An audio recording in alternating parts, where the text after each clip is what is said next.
सुनिए नेहरू की तीसरी सबसे बड़ी गलती।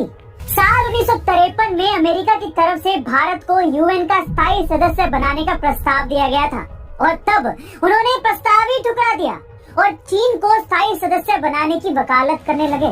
और इतिहास गवाह है, तब से लेकर आज तक चीन ने अपनी सदस्यता का इस्तेमाल भारत के खिलाफ ही किया है। और इतने सालों की कड़ी मशक्कत के बावजूद भी भारत आज भी यूएन का स्थायी सदस्य नहीं बन पाया है, जो दशकों पहले आसानी से बन सकता। गाइस, क्या हमारी धरती के उल्टे दिन शुरू हो गए? ऐसा मैं इसलिए कह रहा हूँ क्योंकि हमारी धरती की सेंटर प्लेट्स उल्टी दिशा में घूमनी शुरू हो गई हैं। जी हाँ गाइस, धरती की सतह से लगभग 5000 किलोमीटर नीचे मौजूद धरती का जो केंद्र है यानी कि सेंटर पॉइंट है, वो गोल बोलनुमा आकार का है, जिसने अब उल्टी दिशा में घूमना चालू कर दिया है। बताया जा रहा है कि साल 2009 में पृथ्वी के इस केंद्र ने घूमना बंद कर दिया था और अब साल 2023 में इसने उल्टा घूमना शुरू कर दिया है। हालांकि कुछ वैज्ञानिकों का कहना है कि सतह से 5000 किलोमीटर दूर होने की वजह से हमें इसका कोई नुकसान नहीं होगा, क्योंकि इस तरह की घटना साल 1970 में भी हुई थी। लेकिन कुछ वैज्ञानिकों का ये भी कहना है कि इससे धरती पर प्रलय आ जाएगी, यानी कि धरती का विनाश हो जाएगा। बहरहाल अब ये तो वक्त ही बताएगा कि पृथ्वी के केंद्र का उल्टा घूमना हमारे लिए कितना घातक साबित होगा। लेकिन अगर विराट कोहली के इंस्टाग्राम फॉलोअर्स देखकर आप ये सोचते हैं कि वो दुनिया के सबसे अमीर क्रिकेटर हैं, तो आप गलत।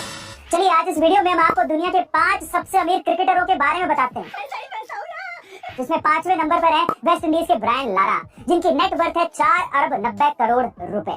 चौथे नंबर पर है ऑस्ट्रेलिया के खिलाड़ी और दिल्ली कैपिटल के कोच रिकी पॉन्टिंग, जिनके पास 5 अरब 72 करोड़ रुपए की संपत्ति है। तीसरे नंबर पर आते हैं चीकू भैया यानी कि विराट कोहली, जिनके पास है 7 अरब 52 करोड़ रुपए की कुल संपत्ति और वो अपनी प्रमोशन पोस्ट के लिए 8 से 9 करोड़ रुपए चार्ज करते हैं। इस साल उन्हें आरसीबी ने 15 करोड़ रुपए में खरीदा था। दूसरे नंबर पर आते हैं हमारे माही भाई यानी कि MS धोनी, जिनके टोटल नेटवर्थ है 9 अरब 7 करोड़ रुपए।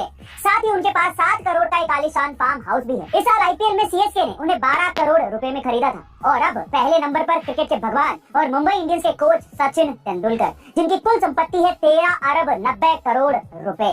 इन सभी 5 खिलाड़ियों में फेवरेट खिलाड़ी कौन सा है कमेंट सेक्शन में जरूर लिखेगा। और ऐसे अमेजिंग इन्फॉर्मेटिव गाइस, आज गांधी जयंती है, तो चलिए उनसे जुड़े हुए कुछ तथ्य जानते हैं जो कि शायद आपको नहीं पता होंगे। नंबर 1, गांधी जी 70 साल की उम्र में भी रोजाना 10 किलोमीटर तक पैदल चलते थे और कहा यह भी जाता है कि वो अपने पूरे जीवन काल में इतने चले थे कि उससे वो पृथ्वी के 2 बार चक्कर लगा सकते थे। नंबर 2, एक अजब सा संयोग है कि गांधी जी का जन्म शुक्रवार को हुआ था और भारत को स्वतंत्रता भी शुक्रवार को ही मिली थी और वहीं संयोग से गांधी जी की हत्या भी शुक्रवार को ही हुई थी। नंबर 3, गांधी जी अपने पूरे जीवन काल में कभी भी प्लेन में नहीं बैठे, उन्होंने ट्रेन से ही हमेशा सफर किया, यहाँ तक कि वो कभी अमेरिका भी नहीं गए। लेकिन बावजूद इसके अमेरिका की टाइम्स मैगजीन ने साल 1930 में उन्हें मैन ऑफ द ईयर की उपाधि से नवाजा था। नंबर 4, गांधी जी की प्रसिद्धि का अंदाजा आप इस बात से लगा सकते हैं कि गांधी जी के नाम पर सड़कें सिर्फ भारत में ही नहीं है बल्कि विदेशों में भी बनाई गई थी, जिसमें भारत में उनके नाम पर 53 सड़कें बनी है और वहीं विदेशों में 48 सड़कें बन चुकी हैं। गाइस, गांधी जी के इस महान जीवन और उनकी उपलब्धियों के लिए एक कमेंट और एक हार्ट तो बनता है। Thank you so much. मिलता है वीडियो में।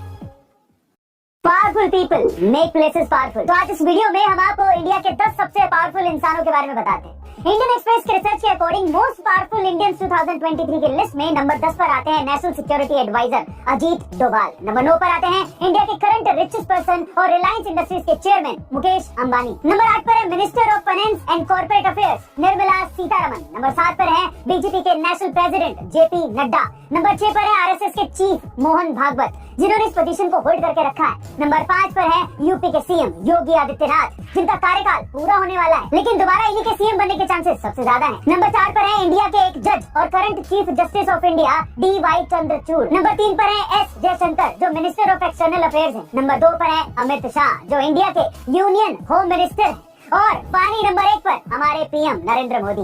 आपका इन लीडर्स की लिस्ट में सबसे पसंदीदा लीडर या फिर सबसे गाइस, कुछ दिन पहले राजधानी दिल्ली में आए भूकंप के झटके से देश उभरा भी नहीं था कि छत्तीसगढ़ और मध्य प्रदेश में भी भूकंप के तेज झटकों ने 3 मिनट के अंदर ही दोनों पड़ोसी राज्यों की धरती हिला दी। लेकिन अब सवाल ये उठता है कि आखिर भूकंप आता क्यों है?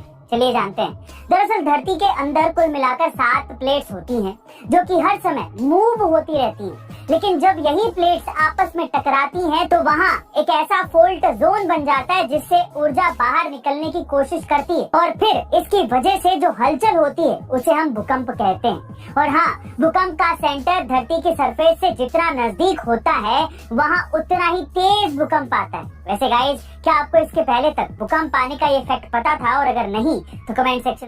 गाइस, चोर पुलिस के अजीबोगरीब केसेस आप हर बार सुनते हैं, लेकिन इस बार जो चीन का चोर पुलिस का केस आपको मैं बताने वाला हूँ, इसके बाद अब अपना सिर पकड़ लोगे। गाइस, चीन के फुझोउ में चोर को पकड़ने के लिए जिस तरह की जांच पड़ताल हुई उसके चर्चे पूरी दुनिया में हैं।